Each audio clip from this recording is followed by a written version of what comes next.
Morning बच्चों, आज हम 5th क्लास की बुक ईवीएस का लेसन 14 पढ़ेंगे, जब धरती कांपी। इस चैप्टर में बेटा हम प्राकृतिक आपदाओं के बारे में पढ़ेंगे। भूकंप, ज्वालामुखी, बाढ़, तूफान, बवंडर, सूखा, ये सब जो है बेटा ये प्राकृतिक आपदाएं हैं जिन्हें की प्रकृति स्वयं लेके आती है। आज इस चैप्टर में हम भूकंप के बारे में पढ़ेंगे।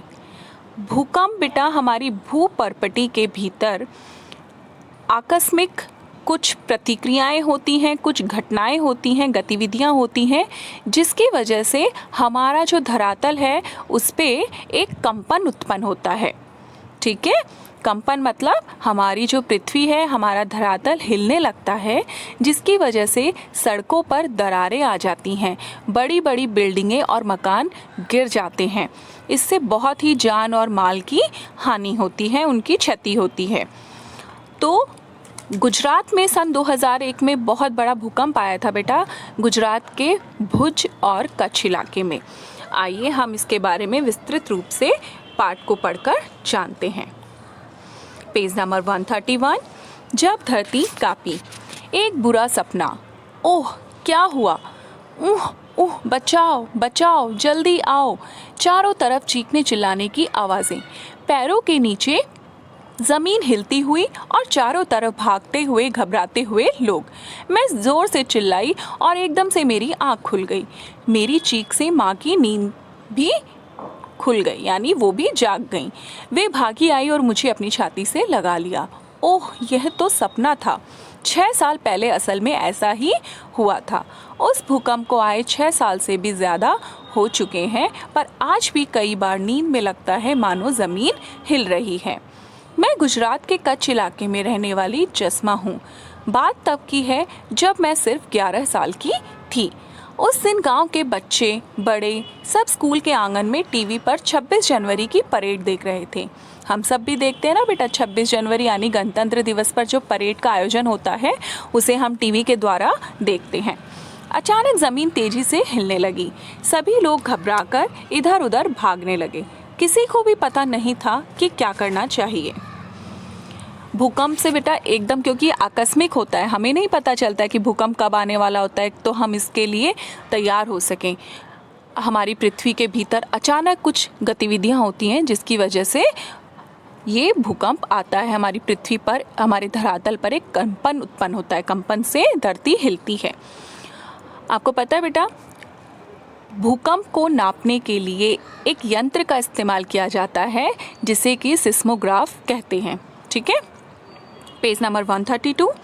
कुछ ही पल में हमारा पूरा गांव मलबे का ढेर बन गया। हमारा सारा सामान, कपड़े, बर्तन, खाना सब कुछ मलबे में दब गया। उस समय सभी लोगों का ध्यान 2 ही कामों पर था, मलबे के नीचे दबे लोगों को निकालना और घायलों की मरहम पट्टी करना। गांव के अस्पताल को भी नुकसान पहुंचा था। डॉक्टर बाबू ने गांव वालों की मदद से ही घायलों का इलाज किया। बहुत सारे लोगों को तो गहरी चोटें भी लगी थी। मेरी टांग भी टूट गई। गांव के 6 लोग दबकर मर गए। नाना भी मलबे में दब गए। माँ तो दिन भर रोती रहती थी और माँ रोती तो मैं भी रोती। पूरा गांव ही दुखी और परेशान था। बेटा इतना नुकसान होगा, लोगों के घर छिन गए, उनके परिवार के लोग सदस्य उनके छिन गए, तो दुख तो होता ही है। हमारे गांव के सरपंच मोटा बापू को, जो उनके सरपंच थे, उनका सरपंच का नाम था मोटा बापू, तो इनके घर को ज़्यादा नुकसान नहीं पहुंचा था। उन्होंने अपने गोदाम से सभी को अनाज दिया। कई दिन तक गांव की औरतें मिलकर मोटा बापू के घर पर ही सभी गांव वालों के लिए खाना पकाती, क्योंकि इतने सारे लोग थे तो एक जना तो खाना नहीं बना सकता ना बेटा। तो ऐसे समय में हमें आपस में एक दूसरे की मदद ज़रूर करनी चाहिए। और जब इस तरह की जान माल की हानि होती है ना बेटा, तो आसपास के बहुत सारे लोग मदद के लिए आगे आते हैं। जैसे सेना के लोग हो गए, पुलिस हो गई, नेता लोग हो गए, कई सरकारी और गैर सरकारी संस्थाएं होती हैं जो लोगों को खाना, कपड़ा, पीना, दवाइयाँ आदि सामान उपलब्ध करवाती हैं। इतनी ठंड के दिन, और वह भी बिना घर के बिताना। रात के समय में ठंड और डर दोनों के मारे ही नींद नहीं आती थी। हर समय यही डर लगा रहता था कि कहीं फिर से भूकंप आ गया तो। फिर नेक्स्ट पेज पे दिया हुआ है कि फिर पहुंची मदद। कई दिन तक हमारा हाल देखने दूर शहर से लोग आते जैसे कि कोई तमाशा हो। ये लोग हमें खाने पीने की चीज़ें, कपड़े और दवाइयाँ भी देते थे। हम में से कुछ को यह सामान मिलता तो कुछ को नहीं। खूब छीना झपटी होती थी इन चीज़ों के लिए, क्योंकि बेटा इतने लोग थे और सभी को इन सब की ज़रूरत होती थी। कपड़े मिलते पर इतने अजीब से, ऐसे कपड़े हमने पहले कभी नहीं पहने थे। आज हम बेटा इतना ही पढ़ेंगे, बाकी का चैप्टर हम नेक्स्ट वीडियो में पढ़ेंगे। तो आप जितना हमने आज पढ़ा है उसको ध्यान से पढ़ेंगे और आगे दी हुई वर्कशीट को और उनके क्वेश्चन आंसर्स को आप साफ सुथरा अपनी कॉपी में लिखेंगे। यहाँ पे वर्कशीट नंबर 1 दी हुई है बेटा, जिसे आपको अपनी नोटबुक में नीटली लिखना है। क्वेश्चन 1 है, प्राकृतिक आपदा क्या है? इसका उत्तर है, प्राकृतिक आपदा से आशय पृथ्वी की प्राकृतिक प्रक्रियाओं के कारण होने वाली बड़ी घटना से है। नेक्स्ट है, प्राकृतिक आपदाएं कौन सी हैं? इसका उत्तर है, बाढ़, तूफान, ज्वालामुखी, बवंडर, सुनामी, भूकंप आदि प्राकृतिक आपदाएं हैं। भूकंप क्या है?